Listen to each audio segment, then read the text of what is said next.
Hello students, मैं अजीज़ भरा आप सभी का अपना यूट्यूब चैनल में स्वागत करता हूं। इस वीडियो से और यूट्यूब से मेरी जो भी अर्निंग होगी या जो अर्निंग हो रही है उसका 10% करीब बच्चों को फ्री एजुकेशन प्रोवाइड करने में किया जाएगा, तो सपोर्ट करते रहिए। तो आज हम 11th class physics chapter number 8 gravitation का एनसीईआरटी की बुक में गिवन एग्जाम्पल नंबर 8.2 सॉल्व करेंगे। इस एग्जाम्पल को मैं बहुत ही अच्छे से बहुत ही ईजी वे में एक्सप्लेन करने वाला हूँ, इसलिए इस वीडियो को पूरा देखिएगा। और अगर अभी तक आप लोगों ने हमारे चैनल को सब्सक्राइब नहीं किया है तो चैनल को सब्सक्राइब कर लीजिए, बेल आइकन को भी प्रेस कर दीजिएगा ताकि नए वीडियोस की नोटिफिकेशन आपको समय पर मिलते रहे। तो क्या है आज का हमारा टॉपिक? आज का हमारा टॉपिक है एनसीईआरटी की बुक में गिवन एग्जाम्पल नंबर 8.2। क्या है उसका statement? 3 equal masses of m kg each are fixed at the vertex of an equilateral triangle ABC। हमारे पास 3 इक्वल मास है, तीनों का मास कितना है? m kg। वो तीनों कहाँ रखे हैं? एक इक्विलेटरल ट्राइंगल के वर्टेक्स पर, मतलब एक मास रखा है A, एक B पर और एक मास रखा है C पर। फिर हमसे उसमें क्या पूछा है? हमसे पूछा है what is the force acting on a mass 2m placed at the centroid G of the triangle. कि इस ट्राइंगल का ये जो सेंट्रॉइड है G, इस पर एक मास रखा है, कितना? 2m मास रखा हुआ है। तो इस 2m मास पर इन तीनों मासेस की वजह से टोटल कितना फोर्स लगेगा वो हमें कैलकुलेट करना है। और क्या कैलकुलेट करना है? What is the force if the mass at the vertex A is doubled.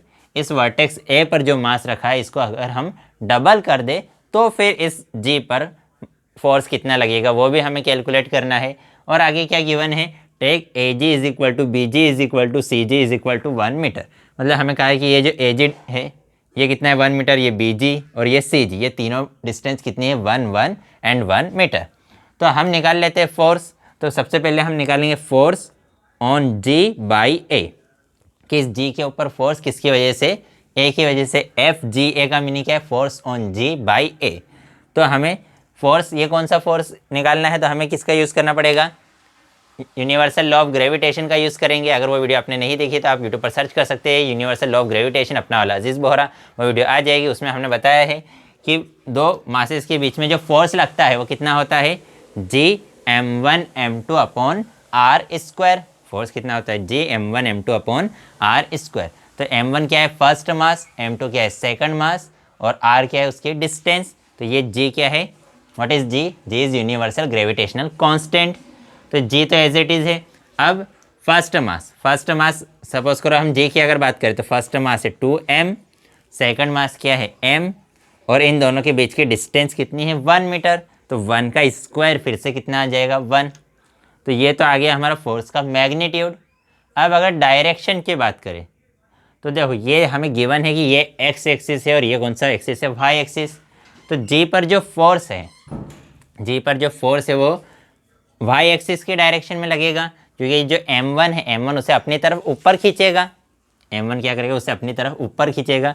तो इस g पर जो फोर्स लग रहा है, g पर जो मास रखा है उस पर जो फोर्स लग रहा है वो अपवर्ड डायरेक्शन में लग रहा है, मतलब वाई एक्सिस की डायरेक्शन में लग रहा है।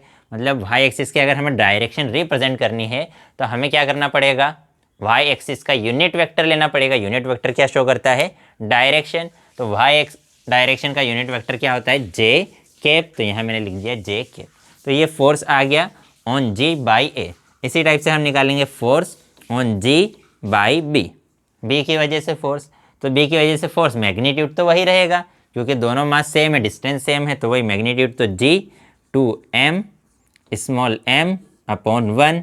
अब डायरेक्शन, तो वो फोर्स जो है वो इस डायरेक्शन में लगेगा, अब इस फोर्स को, ये ना तो एक्स एक्सिस के डायरेक्शन में है ना तो वाई एक्सिस के डायरेक्शन में है, तो इसको हम क्या करेंगे? इसको कंपोनेंट्स में डिवाइड करेंगे। अब इसको अगर हमें कंपोनेंट्स में डिवाइड करना है तो कंपोनेंट्स में डिवाइड करने के लिए हमारे पास कोई एक एंगल भी होना चाहिए। तो पहले हम कोई एक एंगल निकालेंगे। तो हमें पता है कि अगर हमारे पास एक स्ट्रेट लाइन है तो स्ट्रेट लाइन पर जो एंगल बनता है वो कितना होता है? 180 डिग्री। तो ये ऊपर जो एंगल है 180 डिग्री है और ये जो नीचे वाला एंगल है वो भी कितना है? 180 डिग्री। तो 180 प्लस 180 कितना हो गया? 360। मतलब अगर हम इस पॉइंट से लेकर पूरा इस पॉइंट तक का अगर एंगल की बात करें तो टोटल एंगल कितना है? 360 डिग्री। ठीक है, इसका मतलब यहाँ से अगर मैं वापस इस पॉइंट पर आता हूँ, इस पॉइंट से, ठीक है, इस पॉइंट से अगर सपोज करो ये इस पॉइंट की अगर मैं बात कर रहा हूँ, इस पॉइंट से अगर मैं वापस इस पॉइंट पर वापस आता हूँ तो टोटल एंगल कितना होगा? 360। उस टोटल एंगल को हमने 3 पार्ट्स में डिवाइड कर दिया है। एक है ये वाला पार्ट, एक ये वाला पार्ट है, एक ये और एक ये वाला पार्ट है। ठीक है, 1 2 3 ये तीनों पार्ट्स इक्वल है, तीनों पार्ट्स इक्वल है तो 360 को इक्वल पार्ट्स में अगर हम डिवाइड करेंगे तो ये हो जाएगा 120 120 और 120। तो इसका मतलब ये जो हमारा नीचे वाला है ये पार्ट कितना है 120 डिग्री, नीचे वाला ये जो पार्ट है ये कितना है 120 डिग्री। अब ये एक्स डायरेक्शन है तो ये माइनस एक्स डायरेक्शन हो जाएगी, और हमें पता है ये वाला पूरा एंगल कितना है, ये पूरा एंगल है 180, पूरा एंगल कितना है 180 डिग्री, पूरा एंगल 180 डिग्री है और ये एंगल 120 है। तो 180 में से अगर हम 120 को माइनस करें तो कितना बचेगा 60, मतलब ये एंगल और ये वाला एंगल, ये दोनों एंगल का सम कितना है 60 डिग्री, मतलब ये वाला एंगल और ये वाला एंगल, इन दोनों एंगल्स का सम कितना है 60 डिग्री। तो बस हमें इन दोनों एंगल्स की ज़रूरत है। तो ये एंगल का ये वाला एंगल और ये एंगल, ये दोनों एंगल अब इक्वल सेम दिख रहे हैं हमें, जितना ये एंगल रहेगा उतना ही ये एंगल रहेगा। तो इन दोनों का एंगल का सम 60 है और ये दोनों सेम दिख रहे हैं, मतलब ये एंगल कितना हो गया 30, ये वाला एंगल भी कितना हो गया 30 डिग्री। तो अब हमारे पास ये एक एंगल आ गया कि एक्स डायरेक्शन में एंगल कितना है 30 और फोर्स इस डायरेक्शन में लग रहा है।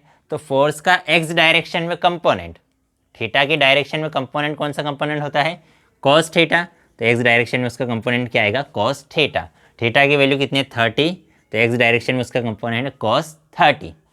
और इसके परपेंडिकुलर, परपेंडिकुलर मतलब इस वाले डायरेक्शन में, इस वाले डायरेक्शन में कौन सा कंपोनेंट आएगा साइन थीटा, मतलब साइन 30।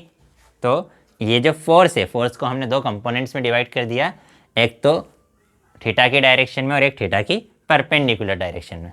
अब ये वाला जो कंपोनेंट है, इस कंपोनेंट को डायरेक्शन अगर हमें शो करनी है तो एक्स डायरेक्शन में, तो एक्स डायरेक्शन के लिए यूनिट वेक्टर क्या होता है आई कैप, तो यहाँ हमने लिख दिया आई कैप। अब ये जो साइन थीटा है वो डाउनवर्ड डायरेक्शन में है, तो ऊपर वाली जो डायरेक्शन है वाई एक्सिस की डायरेक्शन को कौन सा यूनिट वेक्टर शो करता है जे कैप, इस डायरेक्शन को कौन सा यूनिट वेक्टर शो करता है जे कैप, अभी हमने देखा। तो नीचे वाली डायरेक्शन को शो करने के लिए कौन सा यूनिट वेक्टर रहेगा माइनस जे कैप, अगर ऊपर जे कैप है तो नीचे माइनस जे कैप, तो माइनस का ये साइन मैंने लगा दिया आगे और यहाँ लिख दिया जे कैप।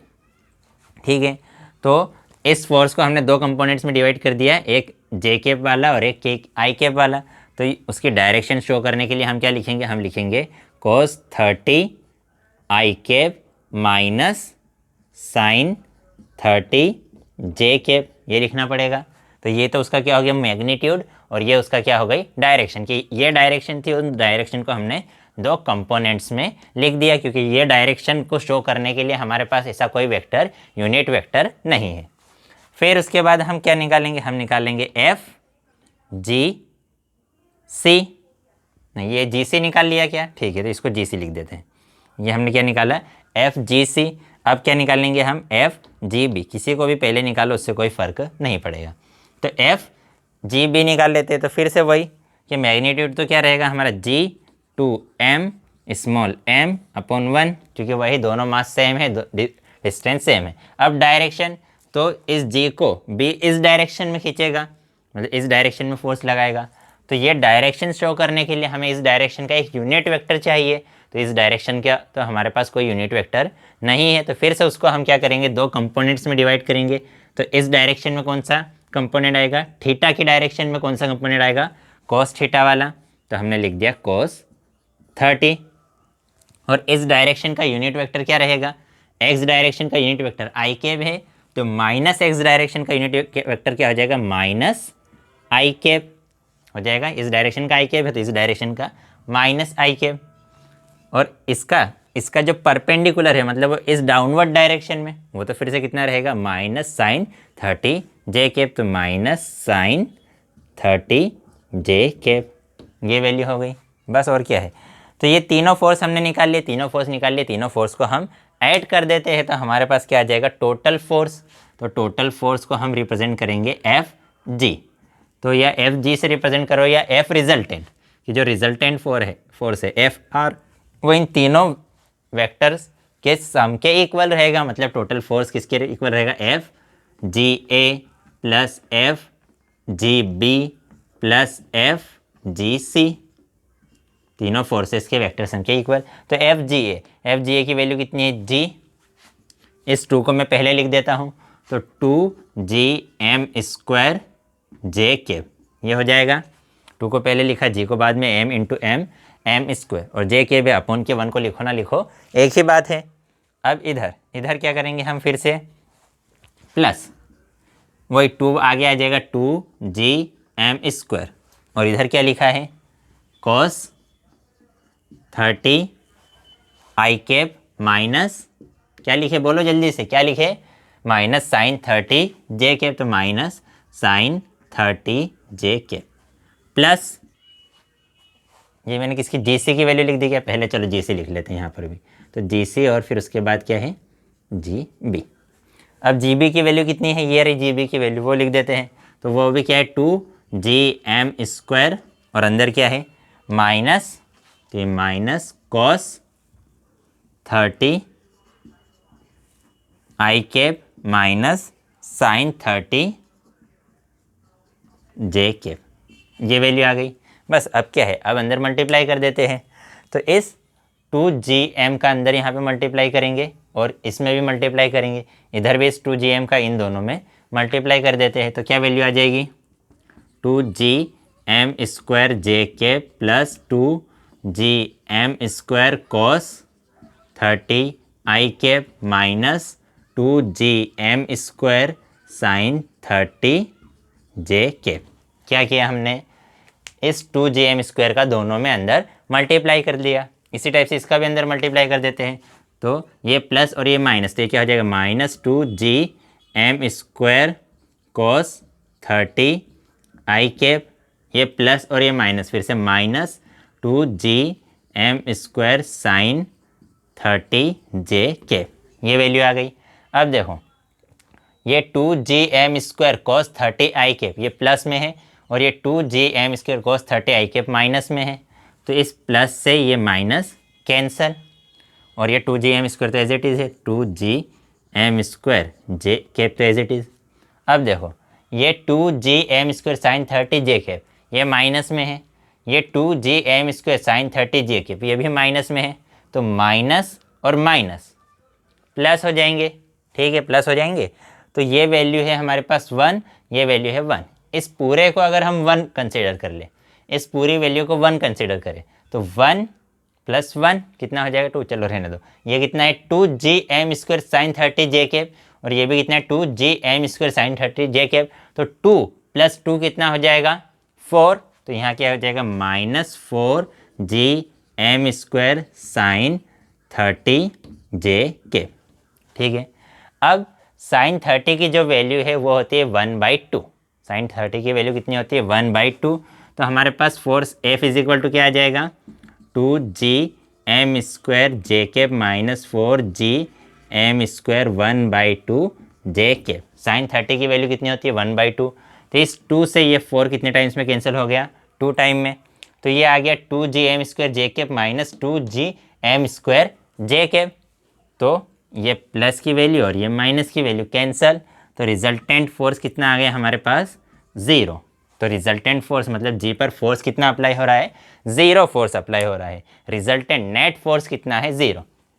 अब सेकंड थिंग क्या कही है उन्होंने, what if the force if the mass at vertex A is doubled, इस वर्टेक्स ए का मास अगर हम डबल कर दे तो क्या होगा, तो वर्टेक्स ए का मास अगर डबल कर दे तो यहाँ पे हमें क्या लिखना पड़ेगा, एम की स्पेस पर 2m लिखना पड़ेगा, वर्टेक्स ए का मास डबल हो गया तो m की स्पेस पर उसका डबल मतलब 2m हो जाएगा, तो यहाँ पर 2 × 2 कितना हो जाएगा 4, तो यहाँ हमें लिखना पड़ेगा 4, यहाँ क्या लिखना पड़ेगा 4, यहाँ क्या लिखना पड़ेगा 4, यहाँ क्या लिखना पड़ेगा 4।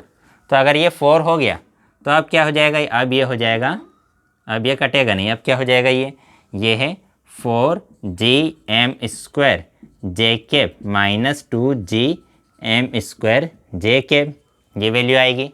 देखो इस m की स्पेस पर हमने 2m कर दिया तो 2 × 2 4 हो गया, तो जहाँ जहाँ पर 2 था वहाँ हमने लिख दिया 4, किसके लिए सिर्फ FGA के लिए, क्योंकि सिर्फ कौन सा मास डबल हुआ है जो वर्टेक्स ए पर था। तो ये अब इस 4 में से अगर हम 2 को माइनस करेंगे तो कितना आएगा 2, 4 - 2 कितना आ जाएगा 2, तो रिजल्टेंट ऑफ फोर्स कितना आ जाएगा 2gm² m²j_k। तो ये रिजल्टेंट फोर्स आ गया कब? जब हमने वर्टेक्स ए का मास डबल कर दिया। तो आज की वीडियो में इतना ही। अगर वीडियो पसंद आई हो तो लाइक कीजिएगा, अपने दोस्तों के साथ भी शेयर कर दीजिएगा। अगर पसंद ना आई हो तो डिसलाइक कर दीजिएगा। तो इस वीडियो में इतना ही। नेक्स्ट वीडियो में हम नेक्स्ट टॉपिक पढ़ेंगे। अगर इस वीडियो से रिलेटेड कोई डाउट हो तो डाउट कमेंट में आप मुझसे पूछ सकते हैं। कोई सजेशन हो तो वो भी कमेंट कर सकते हैं। बाय।